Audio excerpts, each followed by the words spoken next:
Балам, бұл ала құрт тоқып отырмын мен.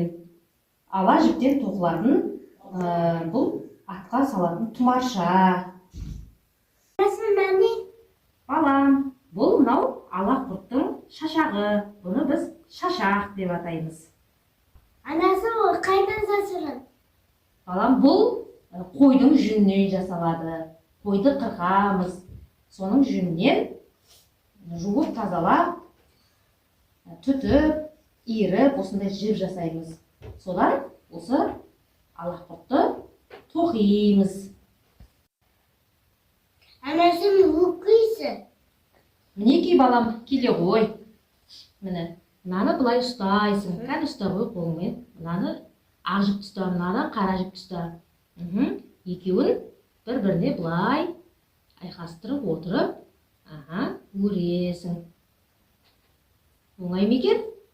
Оңай. Үсті өресің. Сол кезде алақұрт былайынан ұзын болып өріледі, е? Нане? Балам, бұл қамшы.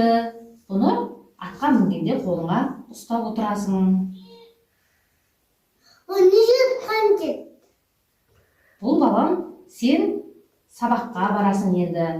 Енді сені әкең тайға мінгізеді.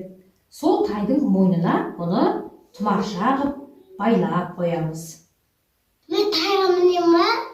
Я, балам, енді сен тайға мінесің. Алаққа мен тайға мінем. Жүре ғой, балам, әкең айтайық. Сені мынау тұмаршаны байлап, әкең тайға мінгізсін. Мен атқа мінем. Әкеле ғой, балам. Мына қолыңдағы не, жіп алақұрт па? Қазір мен бұл сенің атыңа мойнына байлап берейін. Көз тимесін деп. Қазір.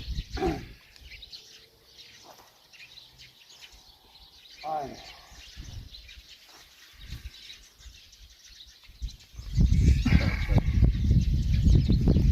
Кел, балам.